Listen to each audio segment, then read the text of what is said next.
আজকালকার সিনেমা দেখে মানুষ হয় বেহুশ। আজকালকার সিনেমা দেখে মানুষ হয় বেহুশ। পুরনো সিনেমা রিভিউ দেব, নাম জমালয় জীবন্ত মানুষ। বলেন কি? বাংলার একজন দুর্দান্ত কমেডিয়ান যার নাম ভানু বন্দ্যোপাধ্যায়, আর সিনেমার নাম জমালয় জীবন্ত মানুষ। সিনেমাটা কাল্পনিক হলেও কিছুক্ষণের জন্য যেন আমাদেরকে বাস্তবে নিয়ে চলে যায়। সঠিক বলেছে। সিনেমার শুরুতেই দেখা যায় প্রসেনজিৎ আর ঋতুপর্ণার মতো ভানু বন্দ্যোপাধ্যায়েরও প্রেম জমে উঠেছে। তবে অবশ্য এটা ভদ্র প্রেম, আর প্রসেনজিৎ ঋতুপর্ণার মতো গায়ে ওই ঢলাঢলি নয়। সঠিক বলেছে। শ্বশুরের কেলানির ভয়ে বিয়ের অপেক্ষা না করে ভানু বন্দ্যোপাধ্যায় অলরেডি মালাটা গলায় পরিয়ে বাহ্যিক বিয়েটা কিন্তু সেরে নেয়। কিন্তু তারপরেও দেখা যায় এতেও কিন্তু ভানুর মন ভরে না, তাই 7 পাকে ঘুরিয়ে সিঁদুর দান করে পাকাপাকি বিয়েটা করে নেয় এর মুখ থেকে ওগো ডাক শোনার জন্য। এদিকে ভানুর শ্বশুর ভানুকে কেলিয়ে তার মেয়েকে তুলে নিয়ে চলে যায়, আর ভানুর সমস্যা তার ষাঁড় ভোলাকে নিয়ে। আর এই ষাঁড়ের ব্যবস্থা করে ভানু বন্দ্যোপাধ্যায় সিদ্ধান্ত নেয় যে সে অন্য কোথাও চলে যাবে। আরে এদিকে ভানু মরার মতো ঘুমাতে থাকে, এমন সময় যমদূত এসে হাজির হয় ভানুকে স্বর্গে নিয়ে যাবে, মানে জীবন্ত মানুষ হিসেবে। যমদূতরা ভানুকে স্বর্গে নিয়ে যেতে যেতে ক্লান্ত বোধ করে, তাই একটু বসে পড়ে। আর সেই সময় হঠাৎ ভানু বন্দ্যোপাধ্যায় জেগে ওঠে। একদিকে ভানু অবাক, এ আমি কোথায় এলাম, আর অন্যদিকে যমদূতরাও অবাক যে এ বেটা জেগে উঠেছে। তার কিছুক্ষণ পর যমদূতদের সঙ্গে ভানু বন্দ্যোপাধ্যায় বাক বিতণ্ডে জড়িয়ে পড়ে। এদিকে ভানুও যাবে না, আর ওদিকে যমদূতেরাও ছাড়বে না।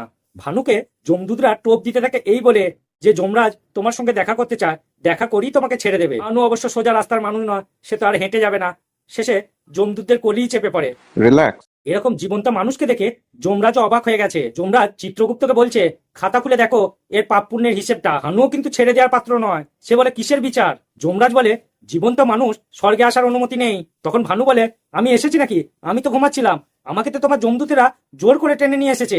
এরপরই চলে পাপ পুণ্যের হিসাব। মিথ্যা কথা, আমি বিশ্বাস করি না। যমদূত ভানুকে বলছে, আগে পাপের হিসাব দেখবে না পুণ্যের? স্বভাবতই সবাই ভালো জিনিসটাই খেতে চায়, তাই ভানু আগেই বলে দিয়েছে, না, আগে পুণ্যের হিসেবটা নেবো। তখন ভানু তো নাছরবান্দা, এত বড় স্বর্গরাজ্যটা সে পায়ে হেঁটে ঘুরবে না। তখন যমদূত বলে, তোমার ষাঁড় ভোলাকে দিচ্ছি। বলছে, ভোলা আমার কথা শুনবে? বলছে, নিশ্চয়ই শুনবে, তুমি যাই বলবে তাই শুনবে। তখন ভানু বলছে, ঠিক আছে, একবার টেস্ট করে দেখি। তখন ভানু ভোলাকে বলছে, যতক্ষণ না আমার পুণ্যের হিসাব শেষ হয় তুই এই ব্যাটা দুটোকে সিঙ্গে করে চড়াতে থাকবি। কি আরে বলুন কি? মালিকের নুন খেয়েছে, তাই গুণ তো গাইতেই হবে ভোলাকে। ভানুর কথা মতো তার ষাঁড় চিত্রগুপ্ত আর যমরাজকে পুরো স্বর্গরাজ্য থেকে আউট করে দেয়। যমদূত যে ভুল করলে তার ছাড় পায় না, এই সিনেমাটাতে সত্যি দেখতে পেলাম। তারপরে যমদূতরা দেবতার শরণাপন্ন হন প্রাণ ভয়ে। কাম সেরা ফেলেছেন ভাই, আপনি কাম সেরা ফেলেছেন। এক সময় স্বর্গরাজ্যে দেবতাদের দাপট ছিল, এখন ভানু বন্দ্যোপাধ্যায় গোটা স্বর্গরাজ্যটাকে দখল করে নিয়েছে জীবন্ত মানুষ হিসেবে। ভানু বন্দ্যোপাধ্যায় একাই রাজ করতে থাকে। সেখানে তার পুরনো প্রেমিকাকে সে দেখতে পেয়ে যায়। এদিকে যমরাজ ভানু বন্দ্যোপাধ্যায়ের পাপের হিসেবে বসে। তখন চিত্রগুপ্তকে বলে, ওর পাপের খাতাটা খোলো, দেখো কি কি পাপ করেছে। তখন ভানু বন্দ্যোপাধ্যায় বলে, আমি কি কোনো পুণ্য করিনি? এই যে আস্তে আস্তে বললাম এখানে স্কুল করব, এখানে হাসপাতাল করব, এগুলো কি পুণ্য নয়? তুমি করবো বলেছো কিন্তু করো তো নি। বলছে, তাহলে আমার পিসিমাও তো বিধবা হয়ে একাদশীর দিনে লুচি খাবো বলেছিল, কিন্তু খায় তো নি, তাহলে তার বেলা কেন সেটা পাপ হবে? তাহলে পুণ্য হলে দুটোই পুণ্য হোক। মিথ্যাবাদী লোক। তখন যমরাজ ভাবছে, তা তো ঠিক, কথাটার মধ্যে যুক্তি আছে। তারপর যমরাজ সিদ্ধান্ত নেয়, না, একে রাখা মানে পুরো জমালয়টাকে শেষ করে দেবে। তাই তাকে জীবিত অবস্থায় আবার মর্তলোকে ফেরত পাঠায়। এবং ভানু বন্দ্যোপাধ্যায় মর্তলোকে এসে ভীষণ খুশি হয়, সেখানে তার পুরনো বন্ধু সবাইকে দেখতে পায়। এবং সবশেষে যেটা ভানু বন্দ্যোপাধ্যায়ের চাওয়া, তার প্রেমিকা, তাকেও তিনি জীবন্ত অবস্থায় ফিরে পায়।